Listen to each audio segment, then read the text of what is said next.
What's good, family? And welcome to Ariel ABT, which is Absolute Bible Truth.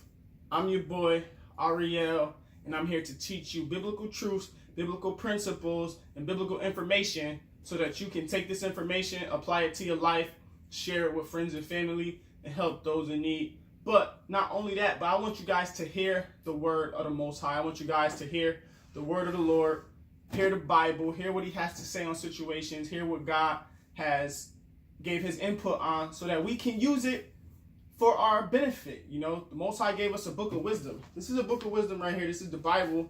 And not a lot of people read it and not a lot of people understand it. Some people read it and don't understand it. So I want to make sure that I am bringing you biblical information so that you can understand. Because I don't want you to go on throughout class, go on throughout life, always saying you believe in God, you worship God, but yet you don't know what his word says, right? We don't want to be ignorant when it comes to our faith. We don't want to be ignorant when it comes to our religion. We want to be in the know, not N-O, but K-N-O-W. We want the knowledge. We want the wisdom. We want the understanding. We want the principles. We want the things in this book to apply to our lives and our daily situation. So we got to get in this book. Simple as that. We got to get in this book. We got to read it. We got to write what we read. We got to understand it. We got to read it again. We got to study this book for the rest of our lives because this book has a ton of wisdom, knowledge, and understanding in it. And you know what they say about the word Bible, right? Bible means basic instructions before leaving earth. B-I-B-L-E. Basic instructions before leaving earth. So let's listen to the instructions before we leave earth. All right. And today's class is going to be on wise counsel. Okay. Wise counsel. And I decided to do a class like this because I believe that people are lacking counsel. I believe as a community, as a nation, as an individual, we don't take counseling serious and we don't get counseling. Before we make serious decisions, we usually make serious decisions without calling upon somebody with knowledge on how to make a better decision. We don't talk to people about making different decisions. So I want us to be able to get wise counsel. I want to know what God says about getting counsel. I want to know how God feels about bad counseling, good counseling. What does God say? Who we should consult, who we shouldn't consult, right? So as Bible believers, Christians, we always want to make sure we're getting wise counsel, you know, because it's very important for our salvation. Wise counsel is very important for your financial situation. Wise counsel is good for your mental health. Wise counsel is good for your relationship. Wise counsel is good for you, the individual. And wise counsel is always good for your children and your family members and friends around you. So we got to get wise counsel. So let's see what the Bible says about wise counsel. And let's see what the Bible says about not getting counseling or those who do not get counseling, right? So without further ado, I need you guys to get your Bible. Pause this video if you have to, or go get your Bible. I need you guys to read along and follow along. Then we're going to be in the concordance real quick. So I need you to go get your concordance as well, okay? Go get your concordance because we're going to be in here for a little bit. And then also I need you guys to get the King James Version Apocrypha. So, because we're going to be in this book as well. All right, this is the KJV Apocrypha, the Reader's Edition, okay? So we can get this thing on and pop. Right. So, without further ado, let's go to Sirach, okay? And or Ecclesiasticus. Ecclesiastes is in the Bible, Ecclesiastes, right? But we're going to Ecclesiasticus, Ecclesiasticus in the King James Version Apocrypha, okay? Also known as Sirach, the book of wisdom. And we're going to see what God says about wise counseling, right? So we're going to go to Ecclesiasticus chapter 37. We're going to start off at verse 7. All right? This is Ecclesiasticus 37 in verse 7. Every counselor extolleth counsel, but there is some that counseleth for himself. Beware of a counselor, and know before what need he hath for he will counsel for himself, lest he cast the lot upon thee, and say unto thee, thy way is good, and afterward he stand on the other side, to see what shall befall thee. Counsel not with one that suspecteth thee, and hide thy counsel from such as envy thee. So that's Ecclesiasticus 37, 7 through 10, and we're going to break that down a little bit. There was a lot of information there, so we're going to do this verse by verse, right? So every counselor extolleth counsel, meaning every counselor gives counsel, or every counselor gets counseling. But there is some that counsel for himself. So there's people who will talk to you for their own self-benefit, right? So you got to be careful of those people who's going to talk to you for their own self-benefit.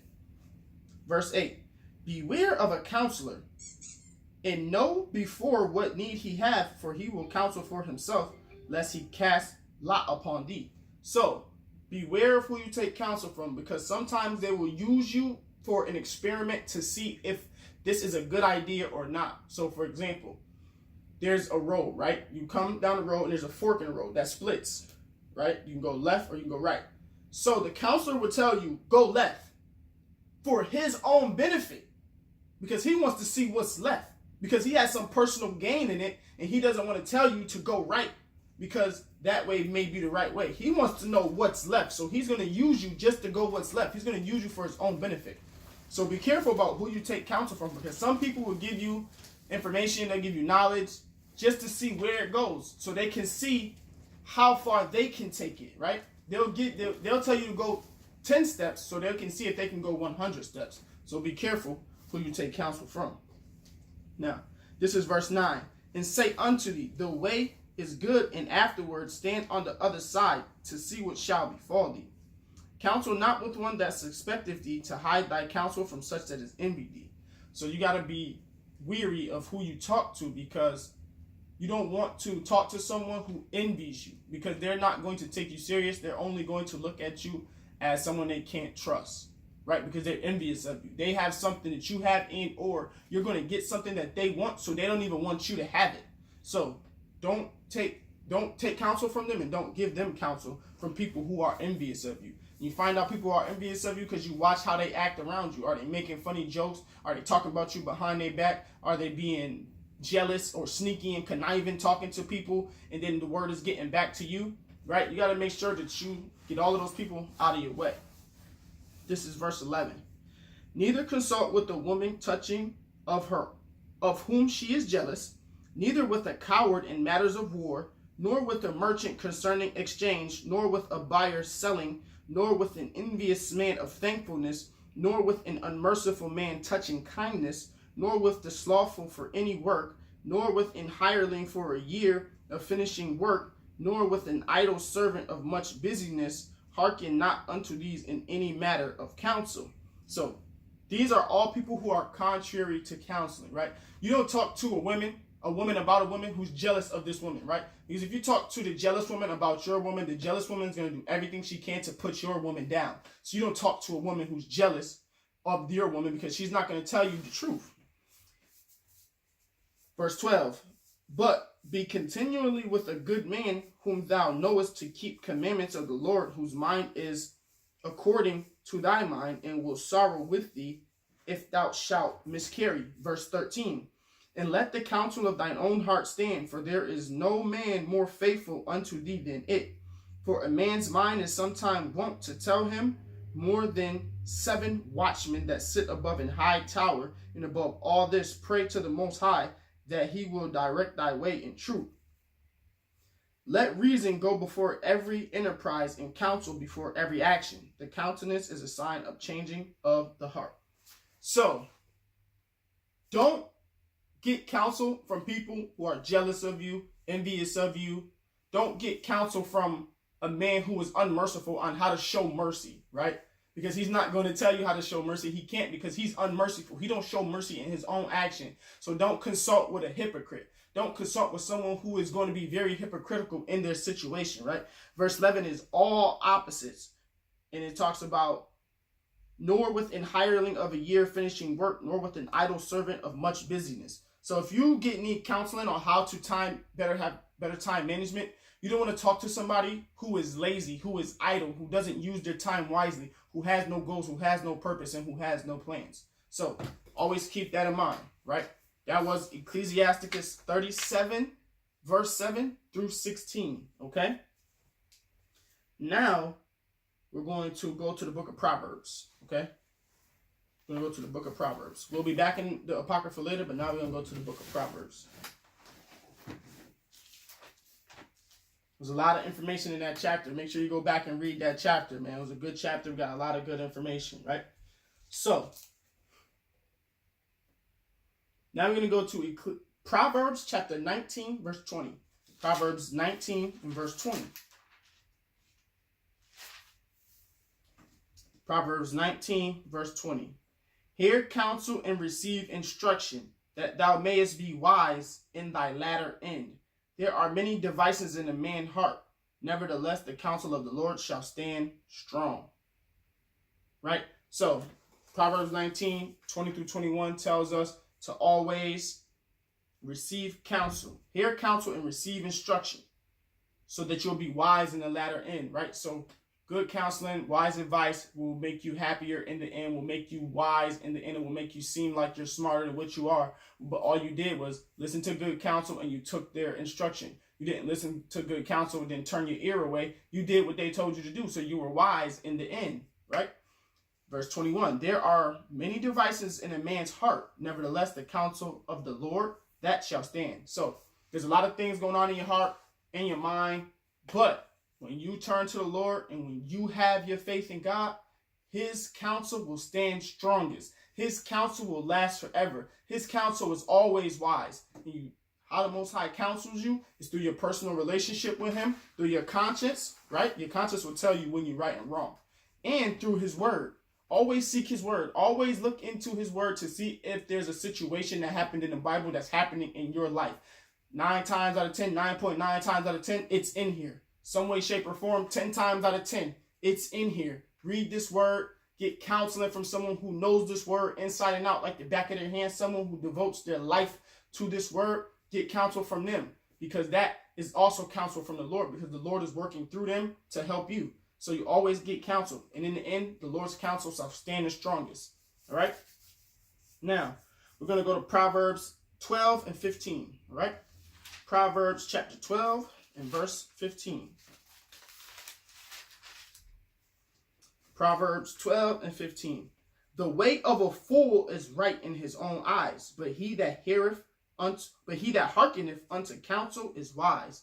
So sometimes our thoughts are foolish, sometimes our thoughts are vain, and sometimes our thoughts are wrong, right? We're not knowledgeable on a situation, but yet we want to give our opinion on it, and yet we want to tell someone else what to do.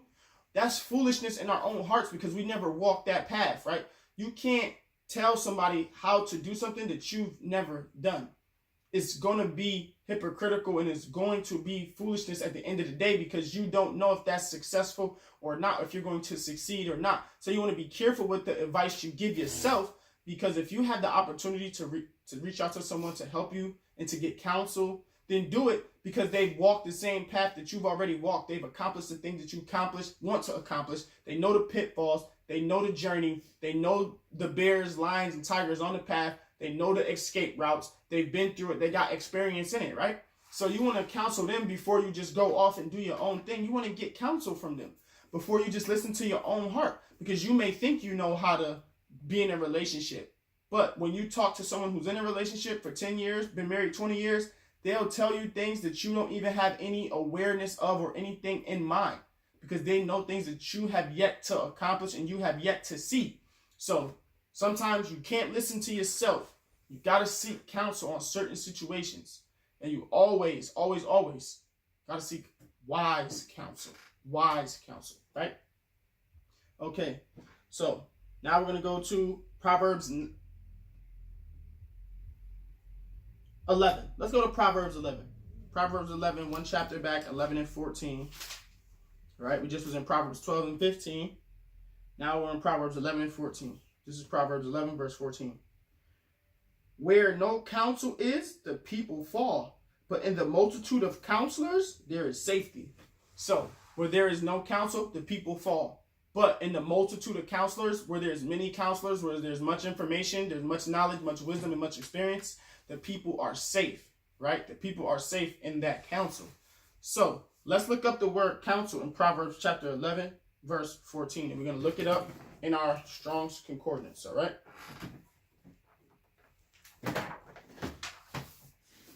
So what you do is you find the word proverb, go to the P's in your concordance, and then you look for the word, no, we're looking for counsel. We're not looking for proverb, I'm sorry. We're looking for the word counsel in Proverbs. My bad. So we're looking up the word counsel, okay? The word counsel.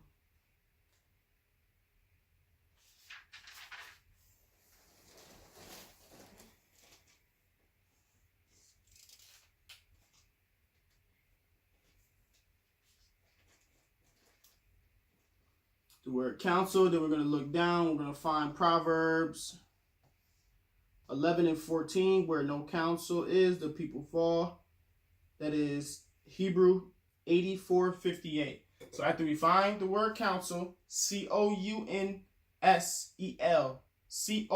counsel, not counsel as in council, okay? Counsel is in a counselor, counsel, not council, okay? Counsel, and we're going to find it in Proverbs 11 and 14, and it's the Hebrew word 84:58. So now we're going to go to the Hebrew section in the back. I'm going to look up 84:58.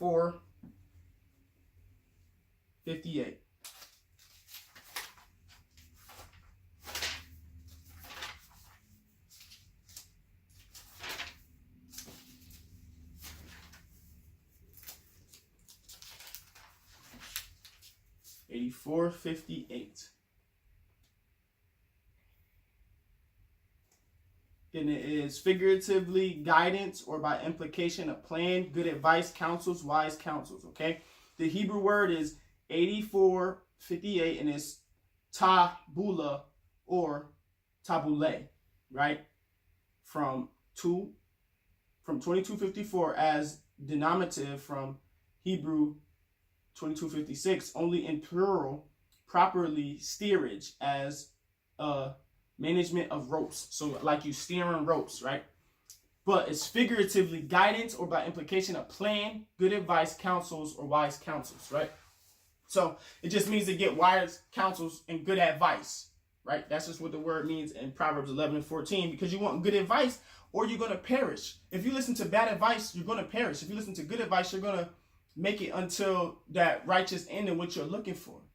When you get good advice from good counselors, not people who are just on the street, not doing nothing with their lives, not living out what they say they are, and not doing what they said they're going to do. So you got to get good advice from good counselors, all right? Counsel is good advice.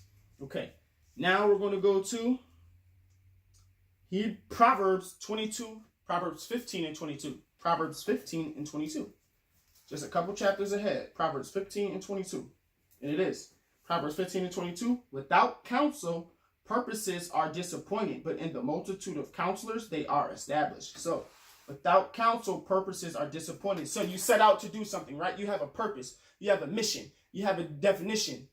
You have something definite that you want to accomplish, right? You got a purpose in life, but you don't have any counsel. You don't have anybody to seek good advice from. You don't have anybody with wisdom, knowledge, and experience in what you want to do. So without counsel, purposes are disappointed. You're going to be disappointed everywhere you turn when you try to do it yourself, when you try to teach yourself, when you try to have such an ego. You have so much pride. You have so arrogant that you believe you can do whatever you want to do. You got more degrees than a thermometer, so you think that all these degrees is going to help you start this business, or all these degrees are going to help you in your relationship, or all these degrees are going to help you be a better parent. But you never seek advice from people who was parents for 30 years. You never seek advice from people who was in a relationship for 25 years, a marriage. You never seek advice from people who started that business and who've been in business for 15 years and are dominant in that industry. You don't seek advice from them. You're not seeking advice at all because you're too arrogant and you're too prideful. So where there's no counsel, you're going to be disappointed in your purpose.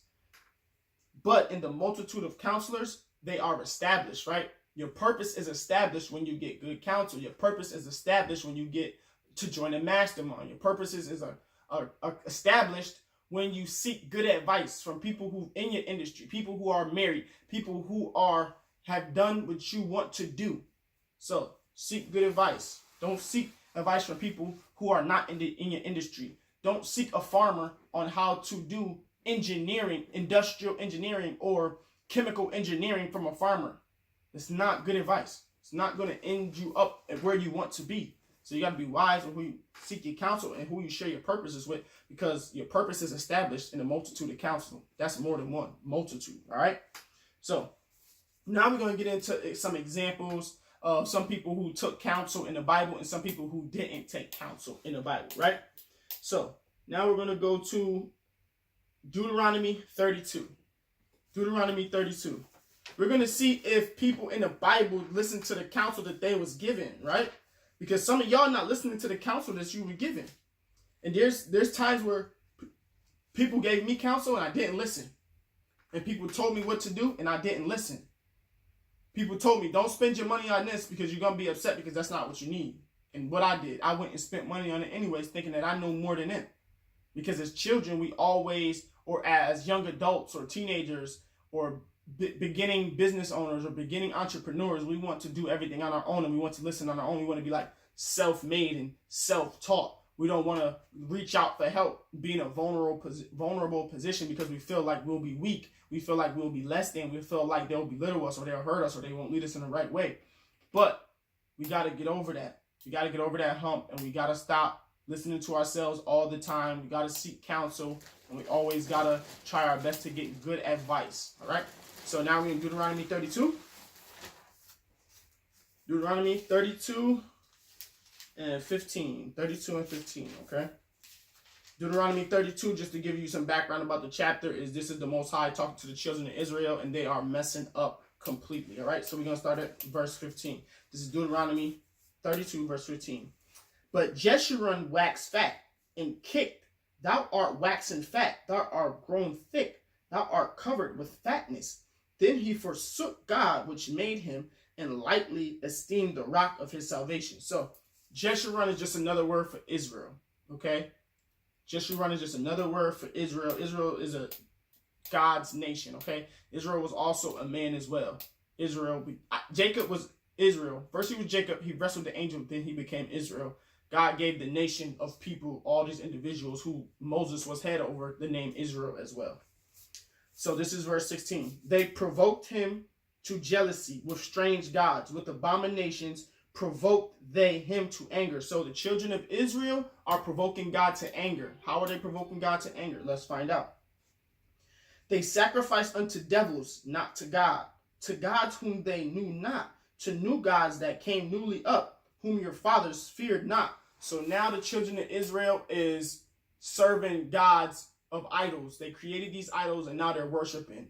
Their forefathers didn't know these idols. Their forefathers didn't know these fake gods. Their forefathers didn't know these things that they're worshiping. Now they only worship the Creator. They only worship the Most High.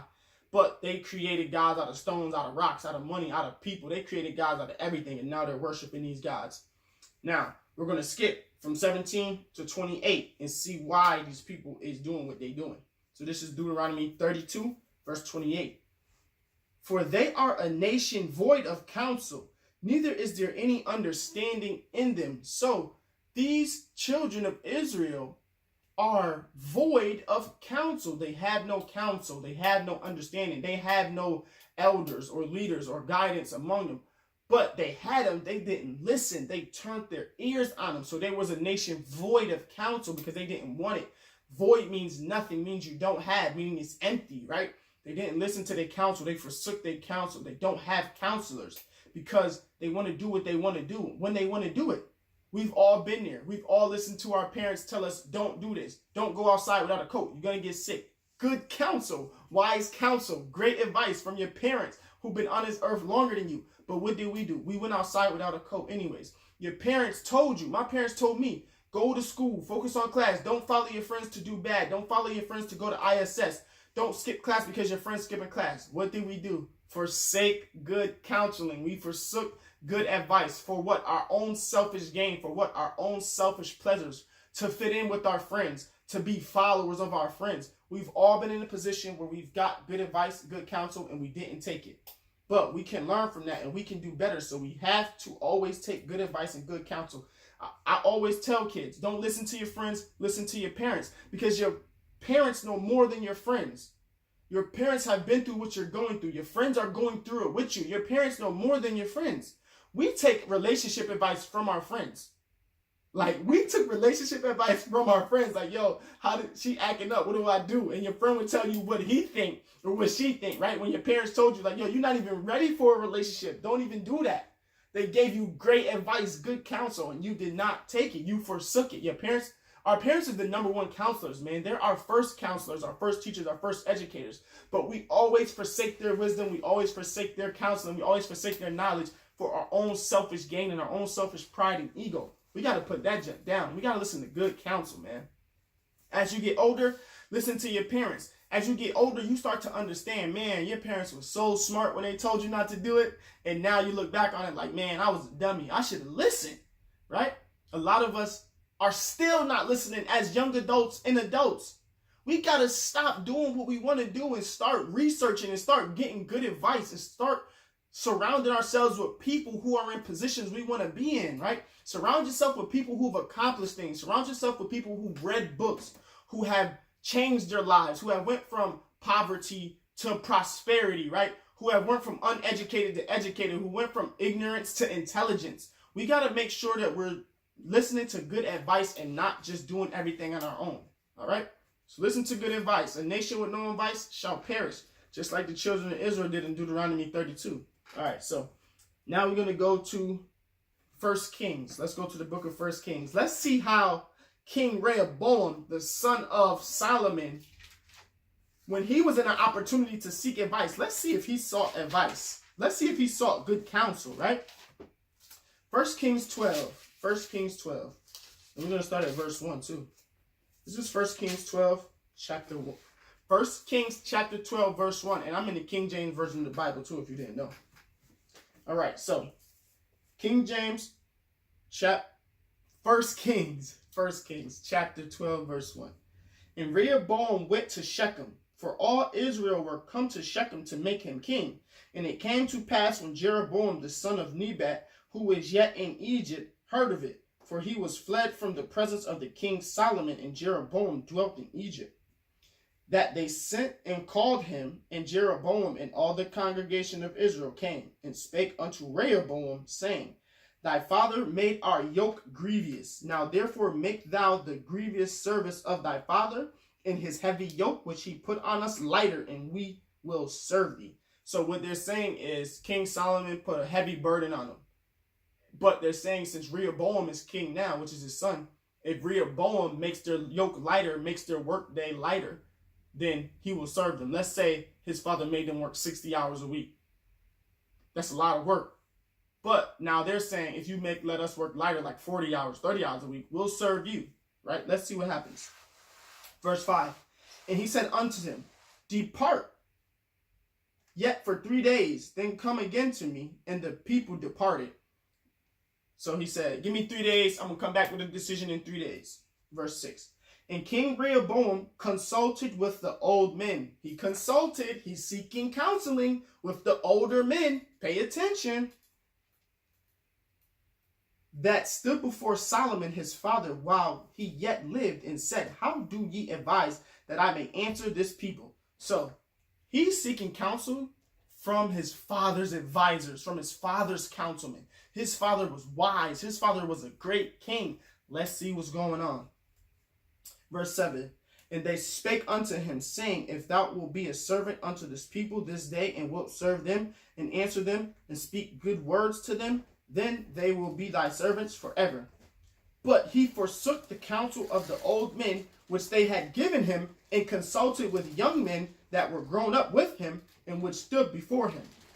Wow. So as you can see, he forsook the counsel of the elders, the people who live with his father, the people who are older than him, wiser than him, have more knowledge and more experience dealing with the kingdom. And he forsook their advice and went and got advice from his peers, from the people who were in his generation, the people who have never run a kingdom, the people who were never advisors to the king, the people who don't have any knowledge on how to run a kingdom. He's taking their advice. He just forsook the advice of the elders. Crazy. Let's see what happens. Verse 9. And he said unto them, what counsel give ye that we may answer this people who have spoken to me, saying, make the yoke which thy father did put on us lighter. Verse 10.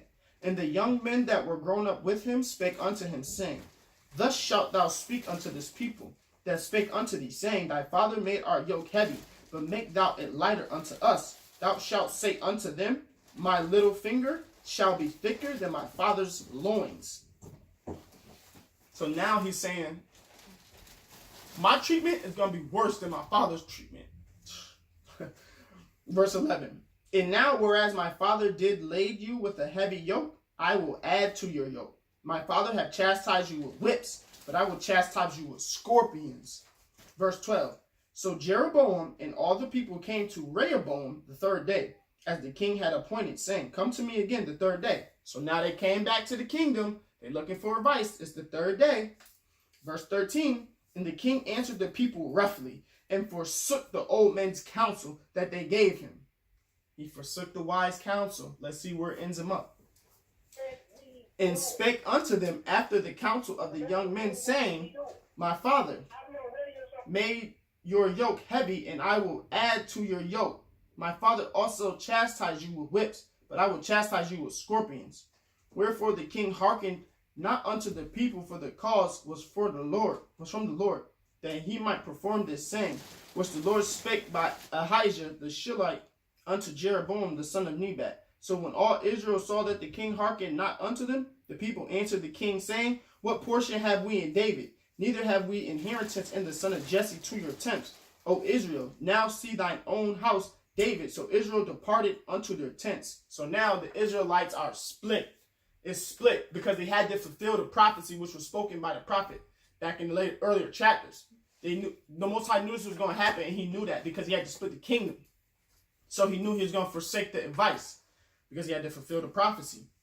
Now we're going to skip down to verse 19. So Israel rebelled against the house of David unto this day. And it came to pass, when all of Israel heard that Jeroboam was come again, that they sent and called him unto the congregation and made him king over all Israel. There was none that followed the house of David, but the tribe of Judah. So now 10 of the kingdoms is away. And one kingdom is now following Rehoboam, and that's the kingdom of Judah. That's it. So there's the split. Northern Israel and southern Israel. The 10 tribes and the 1 tribe. Man, he forsook good counsel. He lost his kingdom. He only had 1 tribe left. He had 11. Yeah, 1 tribe left. Now it's all gone because he forsook good counsel. The old men told him, make their yoke lighter, but he didn't. He said, make their yoke easier, but he didn't. So, as you can see, when you don't listen to good advice, you lose everything, man.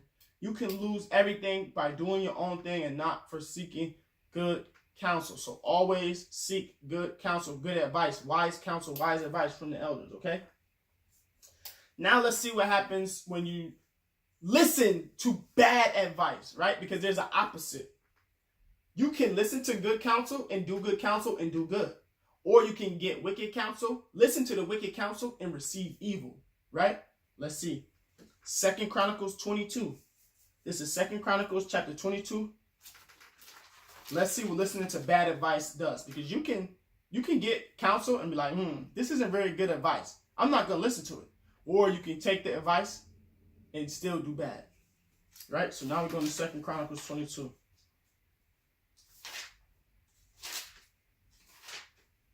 This is 2 Chronicles 22 and verse 1. 2 Chronicles 22 and verse 1. And the inhabitants of Jerusalem made Ahaziah, his youngest son, king in his stead. So Ahaziah is now king in place of the father. For the band of men that came with the Arabians to the camp had slain all the eldest. So Ahijah, the son of Jehoram, king of Judah, reigned. 42 years old was Ahijah when he began to reign. And he reigned 1 year in Jerusalem. His mother's name also was Athaliah, the the daughter of Omri. He also walked in the ways of the house of Ahab, for his mother was his counselor to do wickedly. So his father was slain.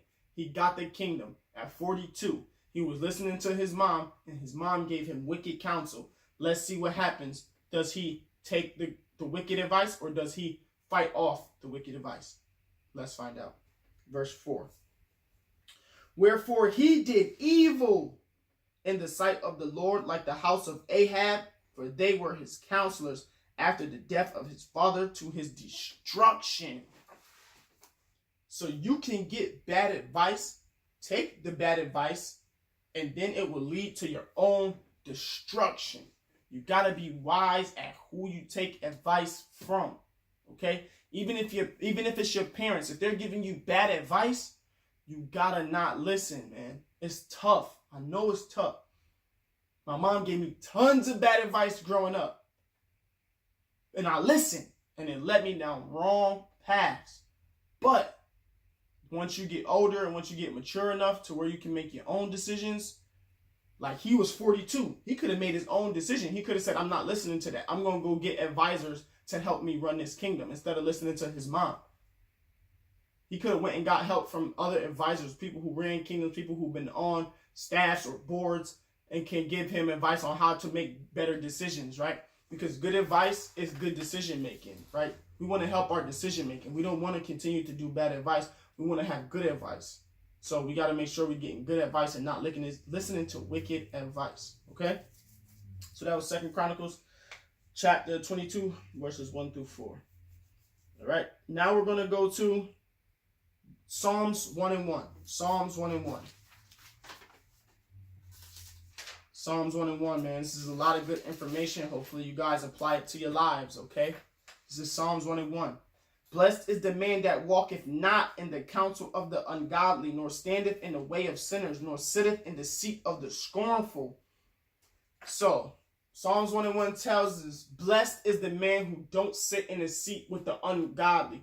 Blessed is the man who don't sit in a seat with the scornful. Blessed is the man who do not walk in the counsel of the ungodly, right? So you as a child of the Most High, you as a believer in Christ, you as a Bible believer, you're not supposed to sit in a seat with people who are ungodly. You're not supposed to sit in a seat of people who aren't believing like you, who don't carry out their lives like you. Yes, we live in America. Yes, we live in a very diverse nation. And yes, we live in a place where people who don't think like us give us advice. But we don't have to take their advice. We don't have to listen to them. We can ask ourselves, is this biblical?